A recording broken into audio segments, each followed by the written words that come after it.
quite, but my project is communicating conservation through connectivity and collaboration, and the focus is bridging science with social comprehension. And what I really wanted to do in designing the project is to disseminate conservation success stories that are focused on this ecological and social connection through a communication venue that's going to bridge the social piece with the science piece. And what my goal is for that project is to really sort of close this multinational and multicultural gap through a narrative, primarily storytelling, so that shared knowledge can really actually take place. But before I get into the heart of the project, I just want to kind of share, tell you a story that has sort of informed my interest in the project and give you a little background on how things started.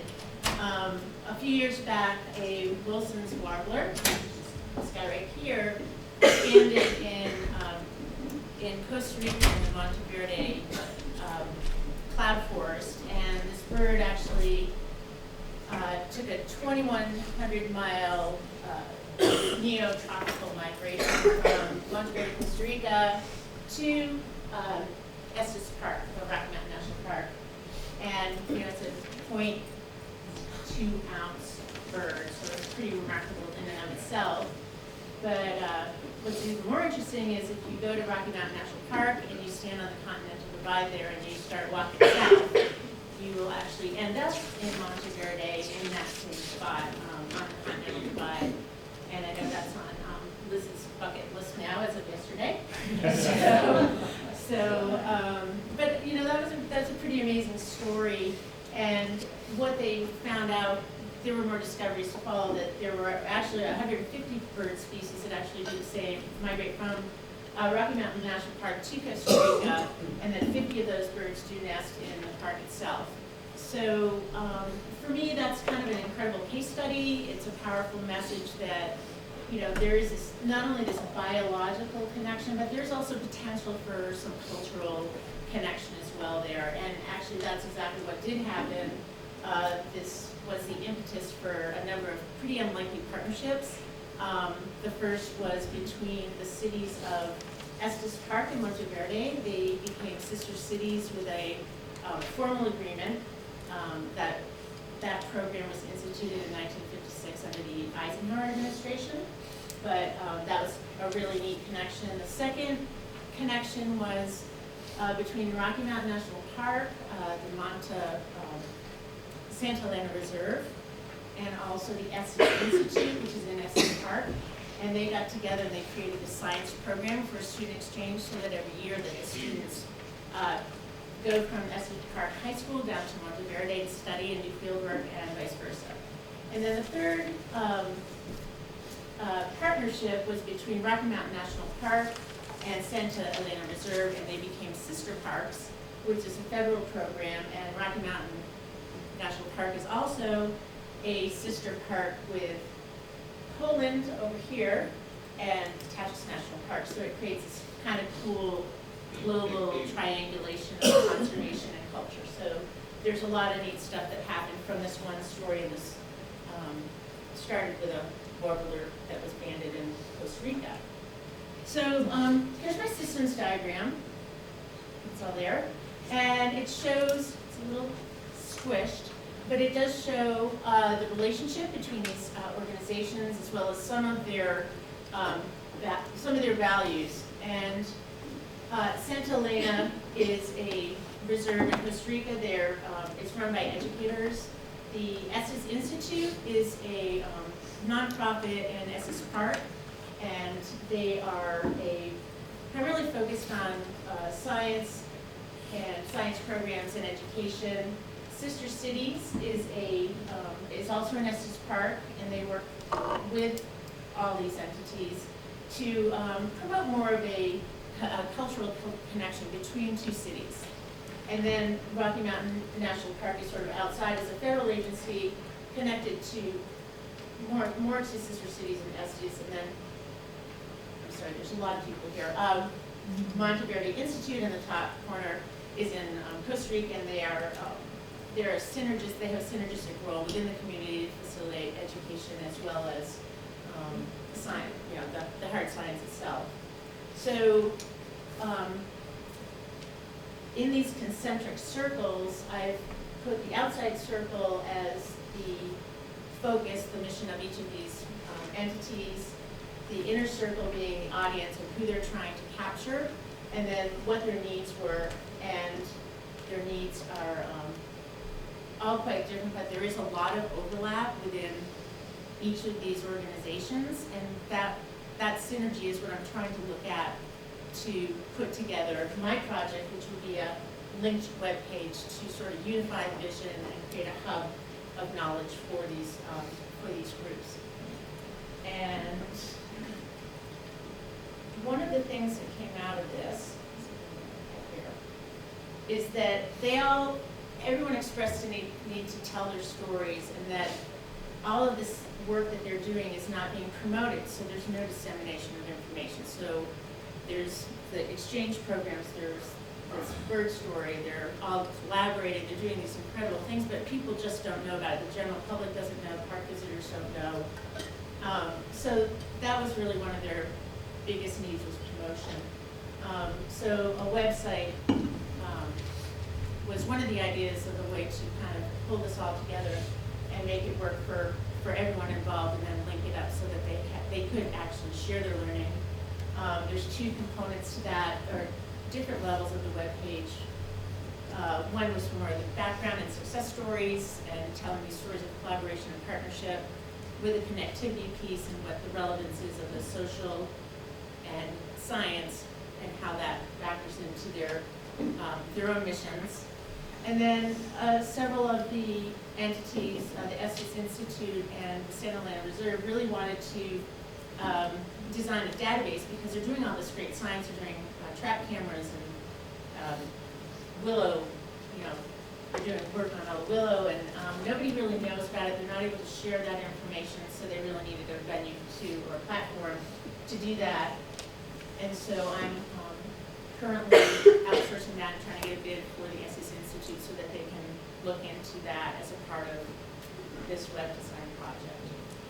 And some of the overarching goals, which I've already mentioned, are just sort of bridging the science with the social piece through the web page, and also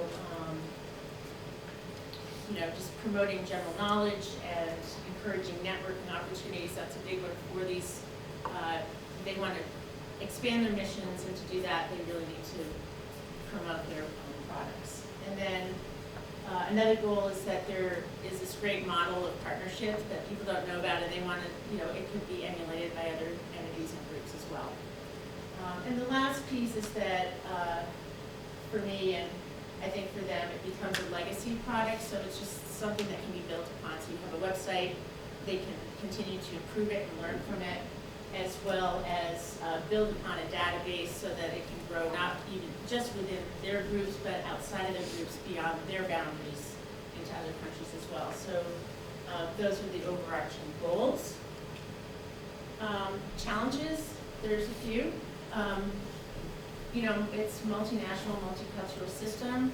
I've not really worked within that system, so there's a lot of interesting things going on. It's really big with lots of moving parts, and so that's been new for me. It's not where I thought it would be necessarily, but it's great. And each of these moving parts has a different culture.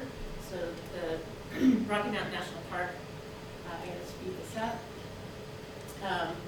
has a different messaging than the NGOs would have. They have different priorities, different needs.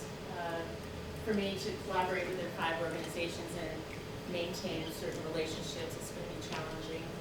And making sure the lines of communication are open and that I'm messaging properly within each of those groups. And then just to conclude is, for me, it's just the project is really to advance critical needs for these organizations to advance their own missions and expand their networking capacity, as well as just create more networks and cooperation within that reaches beyond boundaries within a local scale. So that's and that.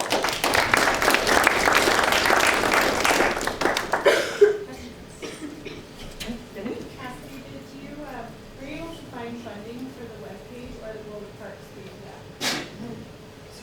We're working on funding. I haven't found it, but that's a part of the project. And I'm not sure with the website for I met with the chief resource steward at Rocky Mountain. The website was not as important to them because of the messaging. So I would have to work under their tutelage to get the messaging correct, and then have it approved, and that would take longer than a project like. And I think they're willing. There might be ways to work on that, but. And what is Ben Lebowski? Ben Lebowski, yes. Exactly. Yeah. At Rocky. What is his priority? What did he say to me? The website is not his priority.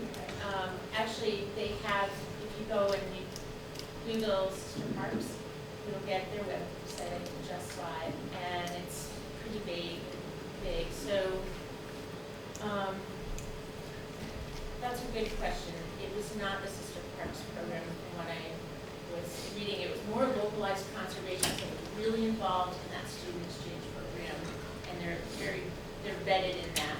So he did talk a lot to me about the local conservation piece and how that translates, but not the webpage. If anything on the webpage, a bilingual product would be much more suitable for them, and I think there is potential for work in that. I think the webpage is more significant for sister cities and for the ones that were in my circle.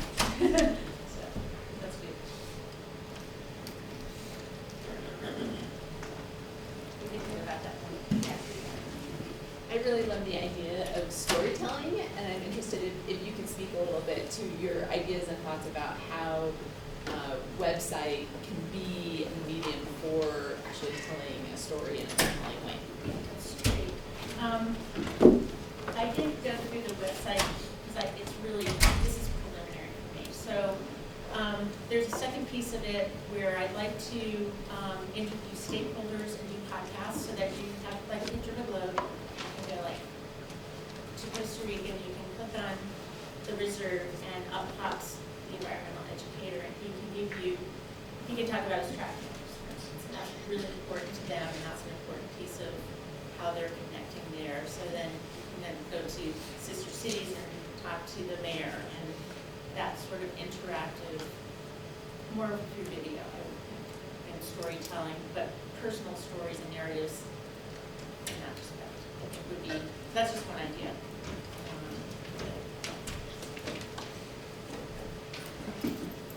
We have time for a couple more questions. Just like a general question, very Candy, you said that warbler was banded in Costa Rica and then just showed up in Estes? They found him in Estes Park. That's great. Yeah. I'm a part of this project, not for project, I'm a part of the actual project reporting that was done between Rocky, Monteverde, and Patras. And was it Deb who actually banned it? Yeah, and my community sponsor is the executive director of the Monteverde Institute, and she did ban the bird, and that's where all this kind of came about. So I didn't tell a good enough story because I should have included that. So It's great. yeah, it's great, but it's a really interesting connection. So thank you. And there's a documentary called Birds Without Borders. Yeah. I'm gonna